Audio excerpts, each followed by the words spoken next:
Hey guys, how's it going? And welcome back to another episode. In today's episode, we're going to be talking about the real reasons why I love Mexico so much. Now, we're not talking about the fake reasons or the top 10 reasons or no, the real reasons, the real reasons. Now, I know I've kind of covered this topic a few times before, and a lot of times I just focus on the main reason why I love living in Mexico so much. But today I actually got a little bit of a list. In fact, as you guys can see, you hear the better audio quality. I'm in the studio today because, as you saw from the weird intro there, yeah, the audio got messed up on this episode, like so bad that I just couldn't save it. So I just, decided to redo it. You know, literally just re-record it. You already know what's up. So let's get started. All right, so let's start with less stress. So out here in Mexico, there's just so much less stress compared to, you know, just the life that you're used to living back home, trying to keep up with the Joneses, you know, just trying to, you know, go paycheck to paycheck, you know, all the stress from all the insanity that happens on a daily basis, you know, just living, you know, back home, you know, whether it's you're scared of, you know, getting pulled over to, you know, either get arrested or get a ticket or whatever. Or, you know, some crazy, you know, insanity that's happening at your local store, or the politics, or, you know, just I could go on and on and on. You know, just the stress of everyday life. It is greatly reduced out here. In fact, you know, stress out here is so reduced that, like I said, I recorded this episode. I have a little bit of a schedule, yada, yada, yada. And at the end of the day, hey, you know, it is what it is. You know, what am I going to do? I have to just re-record it, but I'm not stressing over it. I'm not really crazy stressing over it because I don't have the deadlines that I did back home. I don't have, you know, all of this, you know, basically this whole system that if one little thing fails, it's like a domino effect, you know, where everything just starts failing. Out here, you know, you can have 1, 2, 3, 5, 10 things go wrong, and it still wouldn't really much affect, you know, the whole grand scheme of things. And so, you know, it's things like that that allow you to not be so stressed out. You know, you get a flat tire, all right, whatever. You're gonna be a little late. You know, you can't pull out the money out of the ATM, whatever, it's all right, it's not a big deal, you know what I mean? You'll be able to just, you know, do it later, do it somewhere else, you know, find another solution. And I can go on and on, you know, there's just so many things out here that, you know, no matter what, you know, you don't really have to stress so much about. You know, basically, oh my God, you went to the store, to the grocery shopping, and you bought everything and you forgot this one little thing. It's not a big deal, you could just go to the little corner store and pick it up, and I could go on and on. Another reason why I love living in Mexico so much is basically because people mind their own business. You know, you've heard me talk about it over and over again. And people out here, they're very friendly, they're very inquisitive. You know, part of the culture is everybody's a little nosy to a certain extent. You know, just that whole idea of you know, the Latin grandma, you know, the Mexican grandma peering out the window, you know, checking everything out, you know, being very nosy about, you know, just about everything. Even though that's part of the culture and that's a real thing out here, which, by the way, it's a good and bad. We'll keep talking about that in a second. But the reality is that at the end of the day, people still mind their own business.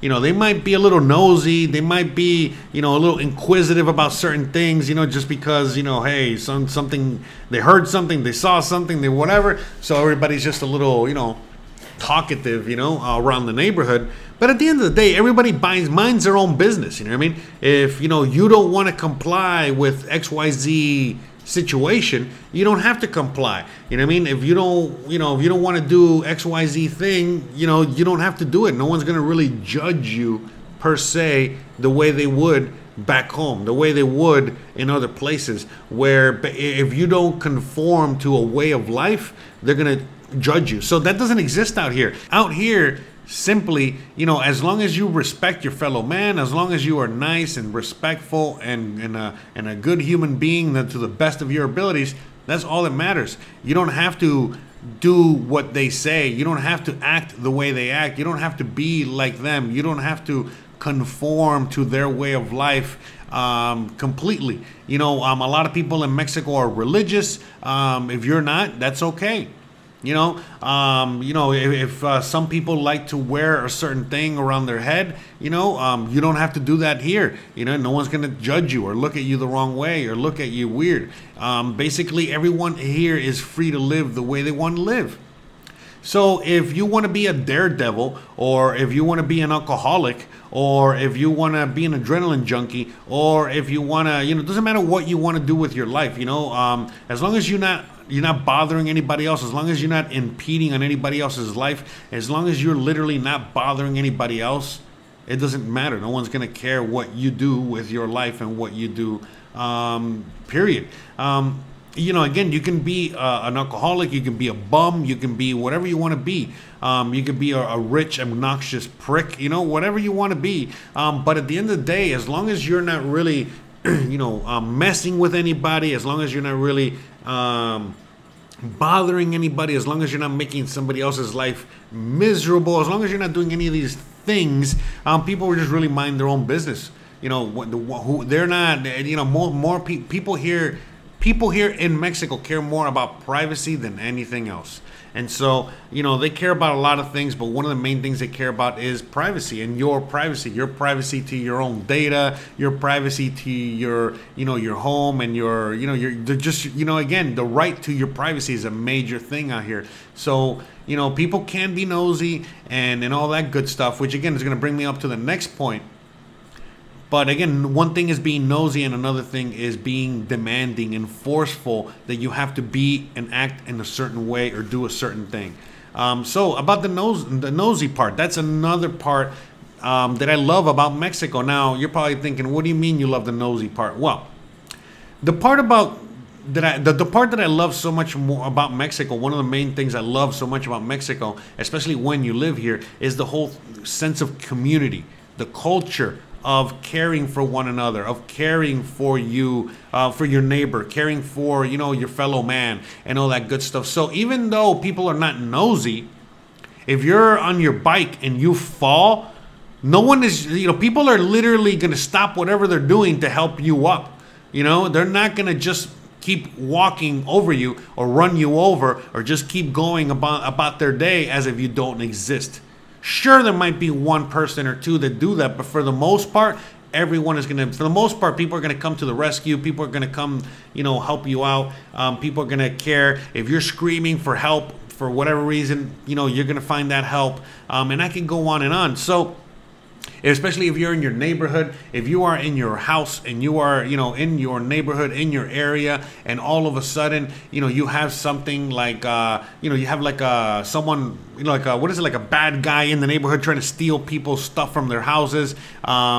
You know what I'm saying? Like some bad dude in the area, some drunk, some this, maybe somebody is messing with you or whatever situation. You're not alone. You got the whole neighborhood to back you up. You know what I mean? And as long as you're not an asshole and a piece of shit, you know what I mean? In which case, your neighborhood or your neighbors don't like you. If that's not the case, in which case, most of the time it's not like that. Most of the time you get along with your neighbors and your neighborhood and all that stuff. So with that being said, you don't have to worry. You got the whole sense that, and be glad that people are a little nosy. Let's say somebody comes to your home and starts, screaming at you or demanding something of you or whatever, and your neighbors are kind of like a little nosy of the situation. Well, guess what? If that guy is threatening you over some crazy shit and that guy's acting crazy or whatever, which by the way, this is a very rare case, but you never know. Things can happen. Life is life.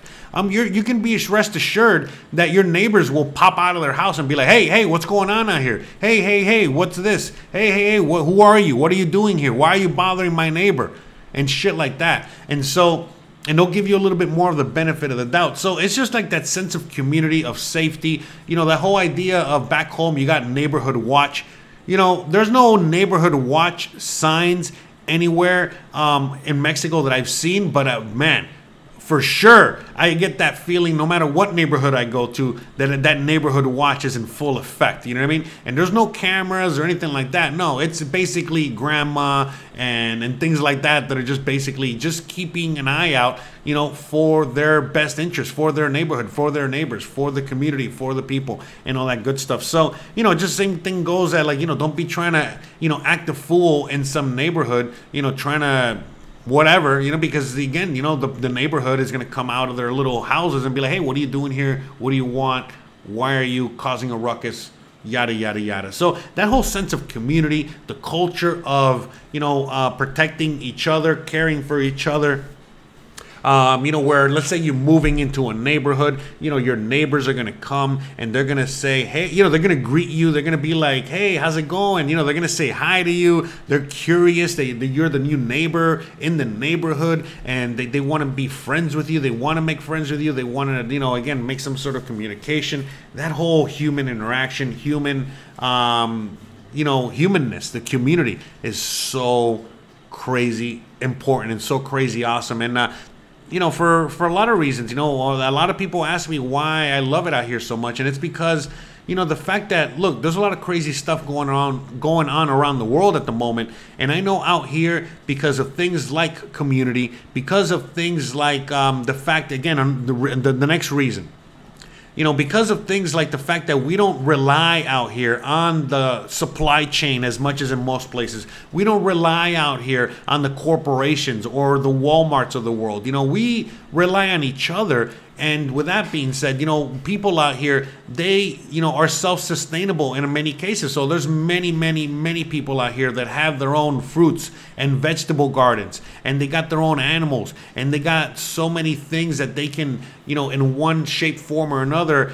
contribute to the rest of the community. They can trade, they can, you know, do many things. So for example, you know, out here, when the whole pandemic started and then things started getting a little hairy and things were closed down and people needed supplies and the stores were closed because people were scared, you know, people were still able to get food, water, you know, essential items and all this other stuff because, you know, so many other, you know, parts of the community were still open and available. So, you know, the local farmer was still selling local produce. You know, the little store, the little tiendita, the little, you know, local mom and pop shops, you know, were still open selling essential items, you know, whether it was toothpaste or whatchamacallit, or toilet paper or whatever it was, you know, it was available. And I can go on and on, you know what I mean? You know, water's available, all these things are available. So, you know, worst case scenario that we're heading into some crazy, you know, apocalyptic times coming ahead, which again I doubt. You know, I'm sincerely, you know, it's not the end of the world by any stretch of the imagination.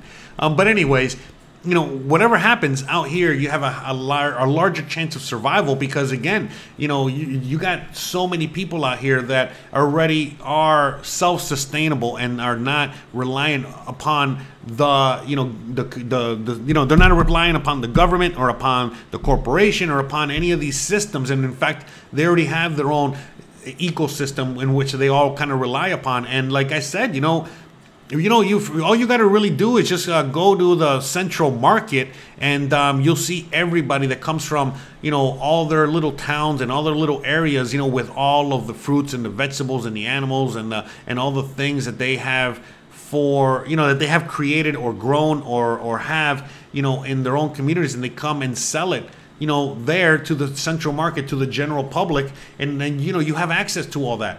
You have access to everything. So, you know, those are the things, you know, a lot of the things that, you know, are really important to me and a lot of people when I'm moving out here and living out here. And that goes, you know, hand in hand with the next thing that I love so much about out here is the fact that you can very easily live a very healthy lifestyle because, you know, again, so it's a very walkable community, walkable city, walkable culture. You know, it's encouraged, and it's very easy to walk from place to place. You ride your bike, you know, do things like that. You know, stay in shape. You know, it's very encouraged and very easy. You can go to plenty of parks. You know, whether it's a park right behind your house, you know, right in your neighborhood, or to the bigger major parks. And all these parks have all kinds of gym equipment and all kinds of exercise equipment and all kinds of, again, you know, you can run around the track. You can do so many things.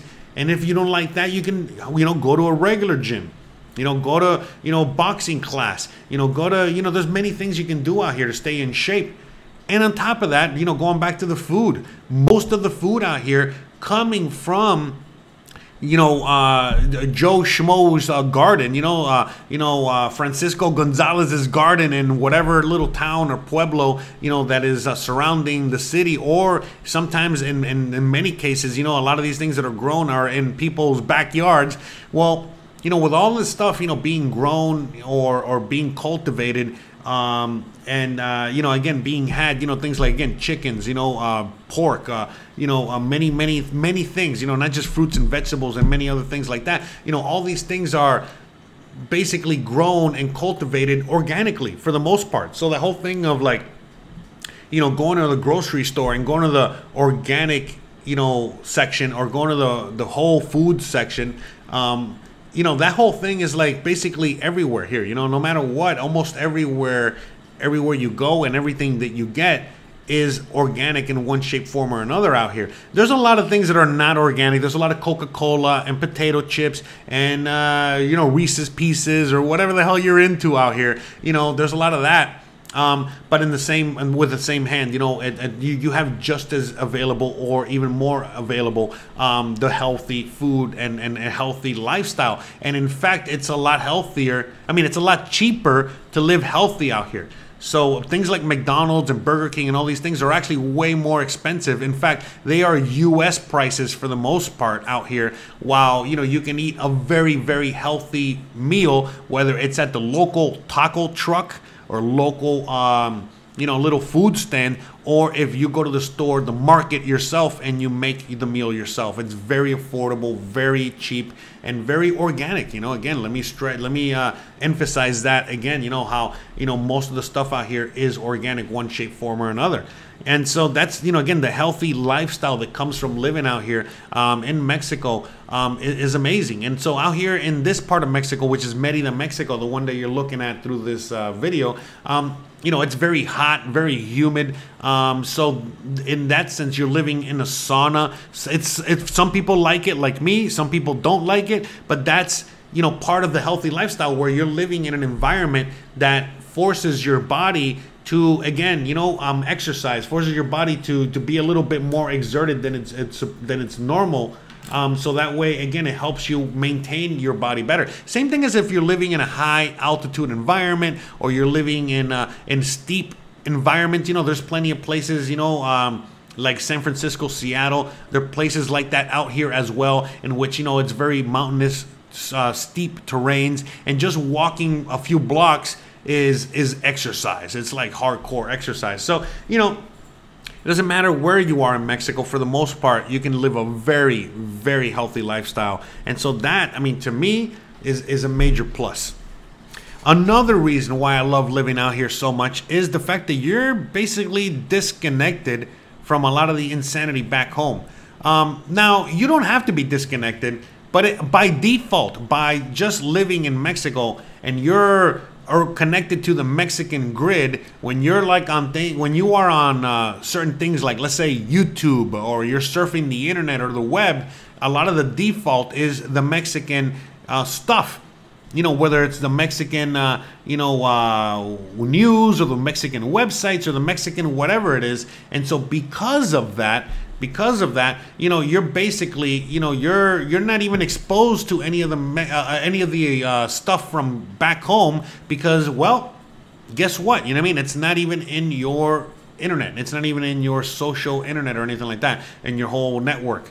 Now, if you are constantly connected to a VPN and all this other stuff, then yeah, you're definitely going to be, looking at that stuff on a more, concurrent basis. But the reality is that out here, it is so easy to disconnect just by default. And it just, when you start, already kind of getting used to that, well, it's very rare that you want to kind of connect again. Because when I have to connect to the American grid, to the US grid or whatever, and I'm bombarded by all of that, like, let's say I'm watching an NFL football game, or I'm watching some things that are just I can only watch on the American grid, and I see all of that comes with that. Oh my God, it's like, wow. It feels like night and day. It's so insane how crazy and different it is. And so one of the main things I love about out here is the fact that you are completely disconnected. Now, you're not like 1,000% disconnected, or 100% disconnected, but you're like about 90% disconnected. You're still somewhat connected, so you're somewhat know a little bit of what's kind of going on back home, especially if you still talk to your friends and your family and all that good stuff. But for the most part, it is so easy to be disconnected because you're just not bombarded by any of that constantly, because, well, you're not connected to those to the American internet or European internet, and so you're basically, if anything, exposed to Mexican stuff or Mexican news or Mexican whatever, and well, it's just not the same. You basically half the time you don't even understand it, and even if you do, you don't care. You're just in another, you're just thinking about something else, and you're just on another wavelength, and you're basically out here living out here. That's another thing too. When you're living here, so you're not living within the culture that you're from. Whatever that culture is, the culture that you're basically trying to get away from doesn't exist out here. It's a completely different culture. And even though the culture out here in many senses is getting closer, or is very Americanized or very first worldized, at the end of the day, it is still Mexican culture, and you're in Mexico, and things are just very different out here. And if you assimilate, which I think a lot of people, it's very easy for you to assimilate out here. If you're able to assimilate out here, man, you're never going to look back. I mean, you're honestly just, every time you look back at what goes on back home, and you're like, wow, that is so far away from anything I want to be around. And therefore, it's easier for you to assimilate out here on a daily basis because, well, out here is, you're living the life you want to live. Out here, you don't have that feeling that you got to be constantly keeping up with the Joneses and basically all the stuff that I was already talking about earlier in the episode. All the reasons why I love Mexico so much. Well, basically those reasons, there are things that, I just don't have back home. And so it's very easy to disconnect. And now let's talk about the last reason why I love it out here. And basically the freedom, the lack of laws, the lack of, just again, government intervention and corporate intervention. The fact that out here it's basically full freedom. And for anyone out there that's always thinking like, or saying, oh, I'm a libertarian or anarchist or anything like that, well, come out to Mexico so you can experience life how it would be in a very capitalistic and libertarian type minded kind of society. Because out here, that's why it's so free, because that's the way it is. And it's not for everybody. There's a lot of people out there that just cannot handle how free it is out here. But for those that yearn for freedom and want that freedom and need that freedom, there is absolutely no other option but to come out here. All right. But anyways, guys, I guess it's time to go because I'm trying to figure out what's going on with the camera and the audio and all that stuff. But anyways, guys, you already know what's up and you already know the deal, guys. If you enjoy this kind of content, if you enjoy the topics that we talk about here, if you want to hear more about why I love the freedom out here and all that has to do with it, you already know what to do. Don't forget to check out the other videos. Don't forget to please like, please subscribe, please share, please hit that bell icon, but more importantly than anything else, please stay awesome. Thanks again for watching, and I'll see you guys on the next one. Bye.